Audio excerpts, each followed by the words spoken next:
안녕하세요. 국가평생교육진흥원 지역평생교육실 김승길입니다. 지금부터 2024년 지역평생교육 활성화 지원사업 평생학습 도시 지정 사업계획서 작성 양식에 대해 설명드리겠습니다.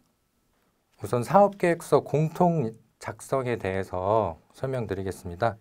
사업계획서 양식을 보면 각 파트마다 파란색 박스로 저희가 작성 방법을 넣어 놓았는데요.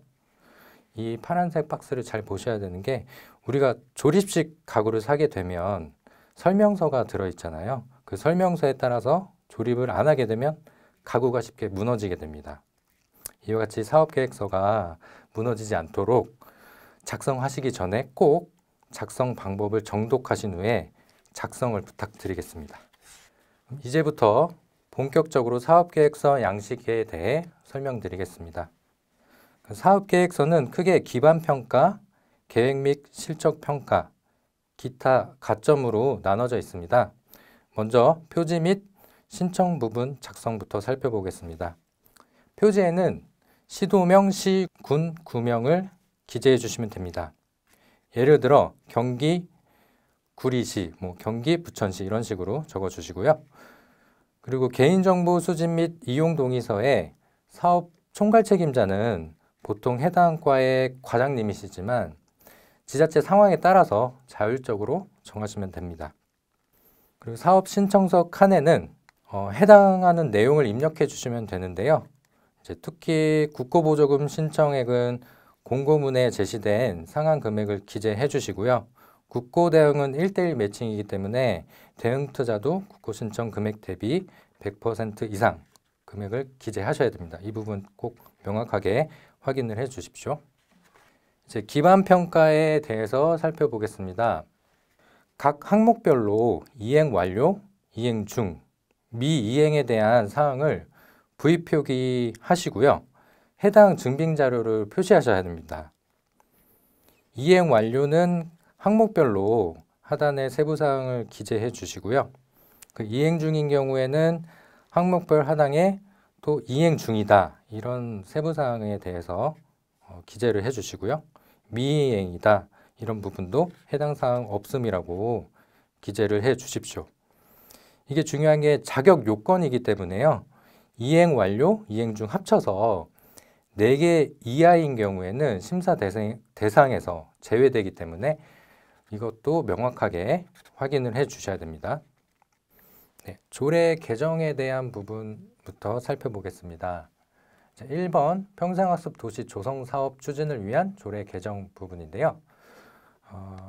지금 이 부분은 이행 완료인지 이행 중인지 미이행인지를 각각 확인을 하셔서 조례 재개정을 완료할 경우에는 이행 완료, 그리고 조례 재개정을 위한 안건 상정이나 심의 등 절차 이행 중인 경우에는 이행 중으로 표시하셔야 됩니다. 이 부분들을 각각 확인을 하시고 꼭 체크를 해 주십시오. 2번도 마찬가지로 중장기 종합계획 수립에 대한 부분을 이행 완료, 이행 중, 미이행 이렇게 3가지로 구분해서 확인을 해 주시면 되겠습니다. 그리고 3번째 주민조사 결과 또한 이행 완료인지, 이행 중인지, 미이행인지 꼭 확인을 하시고요. 4번 같은 경우에는 좀 중요한 부분이 전담부서에 인력을 기재할 때 유아, 초중 등 예산을 제외한 순수 평생교육 예산이 50% 이상인 부서여야 합니다. 이거를 꼭 확인을 해 주시고요. 만약 해당 과에 평생직업교육 예산이 50%가 안 될 경우에는 해당하는 팀 단위로 작성을 해 주셔야 됩니다. 이것도 꼭 확인을 해 주시고요. 5번째로 똑같이 이 평생교육협의회 구성, 운영, 현황을 기재를 해 주셔야 되는데 이것도 이행 완료, 이행 중, 미이행 3가지로 작성을 해 주셔야 됩니다. 6번도 마찬가지입니다. 그리고 결의문도 마찬가지고요. 이 모든 부분은 이제 맞게 체크를 해 주시고요. 증빙이 꼭 포함되어야 됩니다. 증빙이 없을 경우에는 인정이 안 되기 때문에 증빙이 있는 걸 확인하고 이행 완료인지, 이행 중인지, 미이행인지 체크를 해주시면 되겠습니다. 다음으로 이제 계획 및 실적 평가 부분인데요. 살펴보겠습니다. 첫 번째, 평생학습 도시 비전과 목표 부분입니다. 이 부분은 중장기 종합발전 계획을 토대로 작성하는 부분인데요. 비전, 목표, 사업 추진 모형을 표나 그림을 활용하여 제시할 수 있습니다. 보통 보면 이미지를 그대로 복사해서 이제 넣기도 하는데 이럴 때 해상도가 너무 낮아서 이미지가 깨져 보이는 경우가 있습니다. 가급적 잘 보이도록 작성을 부탁드리겠습니다. 두 번째로 평생교육 관련 업무 수행 부분인데요. 세 가지로 나뉘는데 먼저 협의체 운영 실적 부분입니다. 이 부분은 지역평생교육협의회를 구성하고 운영을 하고 있는가라는 의미인데요. 해당 센터나 부서에서 주최한 회의라고 보시면 되고요. 운영위원회, 실무협의회, 관계자협의회 등으로 보시고 확인을 해주시면 됩니다. 두 번째로 평생교육 사업 추진 실적인데요. 이 부분은 22년부터 24년까지 이제 표로 나뉘어서 제시를 하시면 되세요. 특히 24년 예산 같은 경우에는 자체적으로 실행계획 결제받은 추진 예정 사항을 기재를 해주시면 됩니다.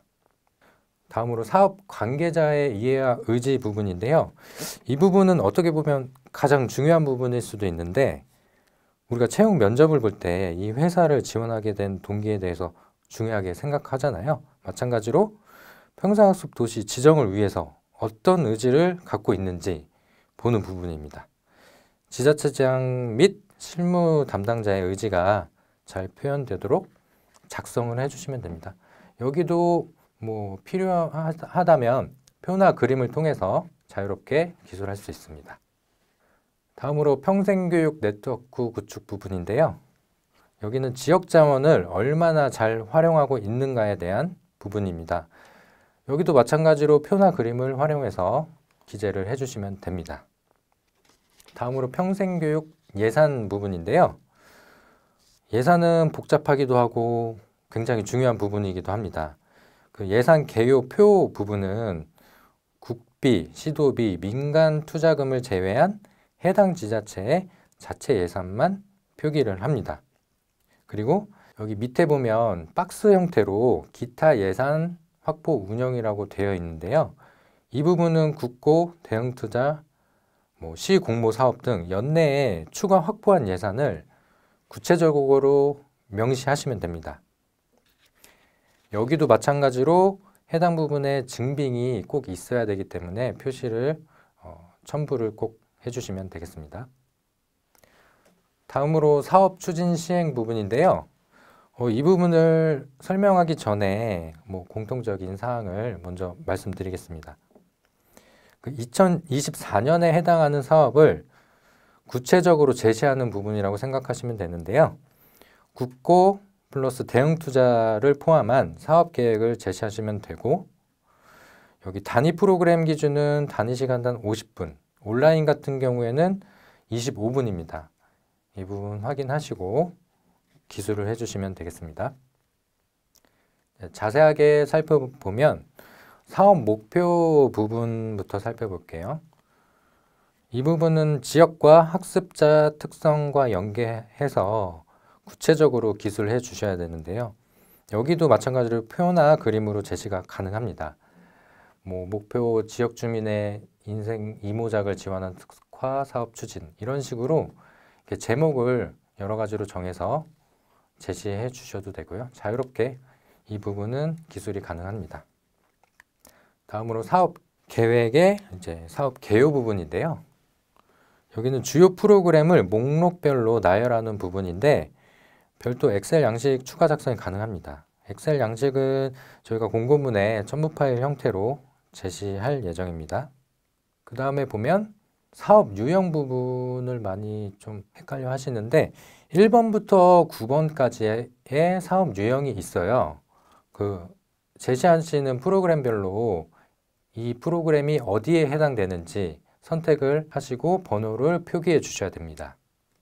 예산액 같은 경우에는 국고와 대응투자 투입 금액을 1,000원 단위로 기재하셔야 되고요. 교육 실수, 아까 말씀드린 그 기준 단위 시간당 50분, 온라인은 25분. 이 시수도 확인을 해 주시고요. 직영이나 위탁. 보통 이제 직영을 많이 해 주셔야 되는데 혹시라도 이제 위탁 운영 시에는 뭐 협약이나 공모를 포함해서 이제 선택해서 표현을 기재를 해 주셔야 됩니다. 사업 계획 부분인데요. 2-1의 세부 사업 부분인데 이 부분은 박스 형태로 저희가 제시를 했어요. 표의 항목은 빠짐없이 작성을 해야 되고요.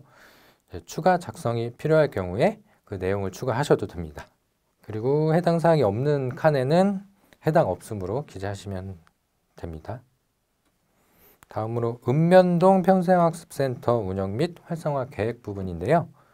이 부분은 지금 2021년부터 2024년까지 되어 있는데 21년부터 23년까지는 운영 실적을 기재해 주시면 되겠고요. 24년은 운영 계획을 정량으로 표시해 주시면 됩니다. 그리고 시설 운영, 운영 예산, 운영 프로그램 각 항목에 맞게 기재를 해주시면 되겠습니다. 그리고 또 네모 박스로 활성화 계획 부분도 되어 있는데 이 계획을 구체적으로 작성을 해주시면 감사하겠습니다.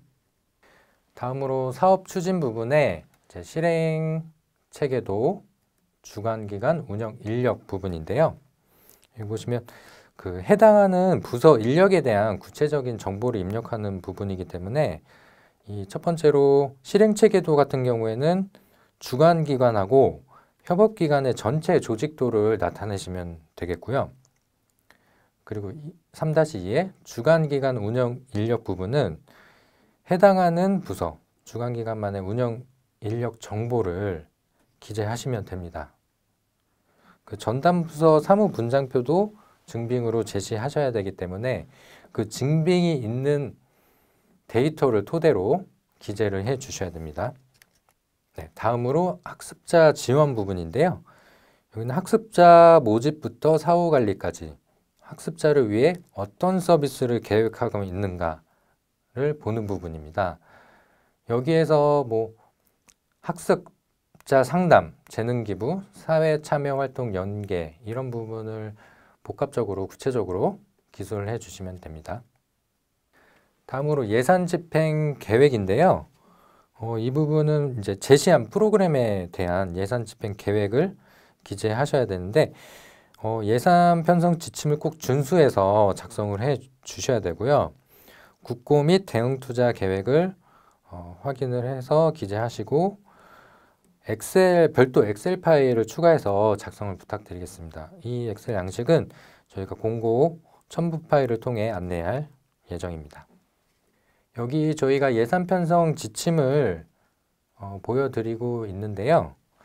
집행 제한 항목이 있어요. 여기를 잘 확인하시고 편성을 해주셨으면 감사하겠습니다. 다음으로 성과지표 부분입니다. 필수 성과지표랑 자체 성과지표가 있는데요. 필수 성과지표는 저희가 이제 표 형태로 제시를 해놨어요.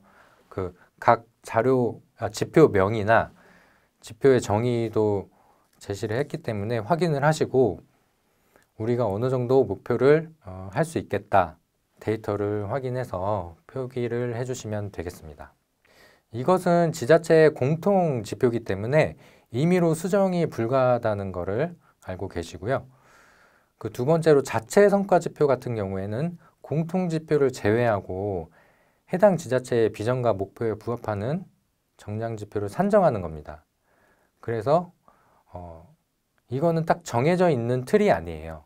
지자체에 적합하다라고 생각을 하면 지표를 이제 넣어주시면 되는 겁니다. 그래서 각 항목에 맞게 목표치를 구성을 하셔야 되는 거고요. 이 목표값 같은 경우에는 이 산출식에 근거해서 해당하는 2024년도 사업에 12월까지 달성하고자 하는 목표값을 제시하시면 되겠습니다. 다음으로 결과의 활용 부분인데요. 이 부분은 이제 기대 효과라고 보시면 됩니다. 본 사업을 통해서 중장기적 목표, 그리고 사회 참여 등 환류 체계 방안을 제시하시면 되는 거예요. 여기도 뭐 표나 그림을 활용해서 자유롭게 기술하시면 되겠습니다. 다음으로 이제 기타 부분인데, 기타 부분은 가점 부분이에요. 인구 감소 지역만 해당을 하는데 지역 주도의 인구 활력 계획과 연계해서 본 사업계획서에 제시한 프로그램의 전략이 적절한지 이제 확인하는 부분인데요. 여기를 이제 잘 기재를 해 주셔야 됩니다. 여기 보시면 인구 감소 지역으로 지정된 비평생학습 도시를 제가 표 형태로 제시했는데요. 대구, 인천, 강원, 전북, 전남, 경북, 경남에 해당하는 지자체를 표기를 해드렸습니다. 여기를 이제 확인하시고 참고해 주시면 되겠습니다. 네, 그럼 이상으로 평생학습 도시 지정 사업계획서 작성 양식에 대한 설명을 해드렸고요. 마치도록 하겠습니다. 감사합니다.